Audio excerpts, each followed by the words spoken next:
Hi ಸ್ನೇಹಿತರೆ, ಎಲ್ರಿಗೂ ನಮಸ್ಕಾರ.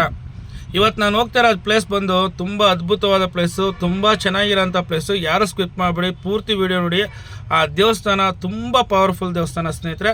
ದಯವಿಟ್ಟು ಎಲ್ಲರೂ ಈ ಪೂರ್ತಿ ವಿಡಿಯೋ ನೋಡಿ. ಆ ದೇವಸ್ಥಾನದ ಪೂರ್ತಿ ವಿಡಿಯೋ ಹಾಕ್ತೀನಿ ನೋಡಿ ಸ್ನೇಹಿತರೆ. ಇದೇ ಆ ದೇವಸ್ಥಾನ, ತುಂಬ ಪವರ್ಫುಲ್ ದೇವಸ್ಥಾನ ಸ್ನೇಹಿತರೆ. ಪ್ರತಿ ಶನಿವಾರ ಪೂಜೆ ನಡೀತೈತೆ, ಅಲ್ಲಿಗೆ ಬಂದಿದ್ದೀನಿ ಸ್ನೇಹಿತರೆ.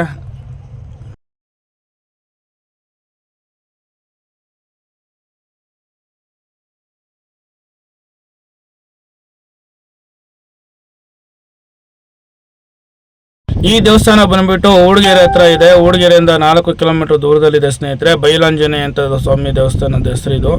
ತುಂಬಾ ಅದ್ಭುತವಾದ ಪವಾಡಗಳು ಈ ದೇವಸ್ಥಾನದಲ್ಲಿ ನಡೀತಿದೆ ಸ್ನೇಹಿತರೆ. ಇವತ್ತಿಗೂ ಭಕ್ತಾದಿಗಳಂತೂ ದೂರ ಹೋಗಿಲ್ಲ. ಇದೇ ನೋಡಿ, ಆ ಗರುಡಗಂಬಕ್ಕೆ ಪೂಜೆ ಮಾಡಿ ಈ ಸ್ವಾಮಿ ಹತ್ರ ನೀವೇನೇ ವರ ಕೇಳ್ಕೊಂಡ್ರು ವರನ ಈಡೇರಿಸ್ತಾನಂತೆ. ಇಲ್ಲಿರೋ ಭಕ್ತರು ಅದನ್ನು ನಂಬಿದ್ದ ದೇವಸ್ಥಾನ. ಆದರೆ ನಾನು ಹೋದಾಗ ಇದು ದೇವಸ್ಥಾನ ಬೇಗ ಹಾಕಿತ್ತು, ಆದರೆ ಕಿಟಕಿಯಿಂದ ತೋರಿಸ್ತಾ ಇದ್ದೀನಿ ನೋಡಿ. ಇದೇ ಹನುಮಾನ್ ದೇವಸ್ಥಾನ. ತುಂಬ ಅದ್ಭುತವಾಗಿದೆ ಸ್ನೇಹಿತರೆ. ಅಲ್ಲಿರೋಂಥ ಜನಗಳು ಇದನ್ನು ನಂಬಿ ಸುತ್ತಮುತ್ತ ಊರಿನವರು ಈ ದೇವರಿಗೆ ಬರ್ತಾರೆ. ಕೊರಟಗೆರೆ ಮೂಲ ಮತ್ತು ತುಮಕೂರು ಮತ್ತು ಊಡ್ಗೆರೆ ಎಲ್ಲರಿಗೂ ಈ ದೇವಸ್ಥಾನದ ಪರಿಚಯ ಇದೆ. ಯಾರ್ಯಾರು ಪರಿಚಯ ಇಲ್ವಾ, ದಯವಿಟ್ಟು ಒಂದ್ಸರಿ ವಿಸಿಟ್ ಮಾಡಿ. ತುಮಕೂರಿಂದ ಕೇವಲ 20 ಕಿಲೋಮೀಟರ್ ಬಯಲು ಆಂಜನೇಯ ಸ್ವಾಮಿ ದೇವಸ್ಥಾನ ಅಂತೇಳಿ. ಅಣ್ಣ ಬಾಸು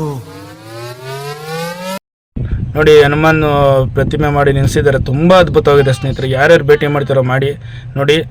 ದಿನನಿತ್ಯ ಶನಿವಾರ ಬಂತು ಅಂದರೆ ಇಲ್ಲಿ 100 ಜನ ಅಡುಗೆ ಮಾಡಿಸ್ತಾರೆ, ಊಟ ಮಾಡಿಸ್ತಾರೆ, ಮರಿ ಓಡಿಸ್ತಾರೆ. ಯಾರೇ ಭಕ್ತಾದಿಗಳು ಬಂದರೂ ಇಲ್ಲಿ ಹೊಟ್ಟೆ ತುಂಬ ಊಟ ಹಾಕೋಂಥ ಕಾರ್ಯಕ್ರಮ ನಡೀತಿದೆ ಸ್ನೇಹಿತರೆ. ನೀವು ಒಂದ್ಸರಿ ವಿಸಿಟ್ ಮಾಡಿ. ಏನು ತುಂಬ ದೂರ ಇಲ್ಲ.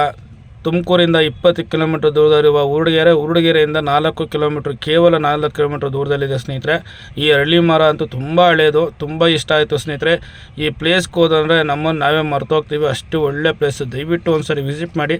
ಯಾರ್ಯಾರು ನೋಡಿದ್ದೀರೋ ಅವ್ರು ಕಾಮೆಂಟ್ ಮಾಡಿ ತಿಳಿಸಿ ಸ್ನೇಹಿತರೆ. ನೋಡುವ ಎಷ್ಟು ಜನ ಈ ದೇವಸ್ಥಾನ ವಿಸಿಟ್ ಮಾಡಿದ್ದೀರಾ ನೋಡೋಣ. ನೋಡಿ, ಇದೆ ಆ ಆಂಜನೇಯ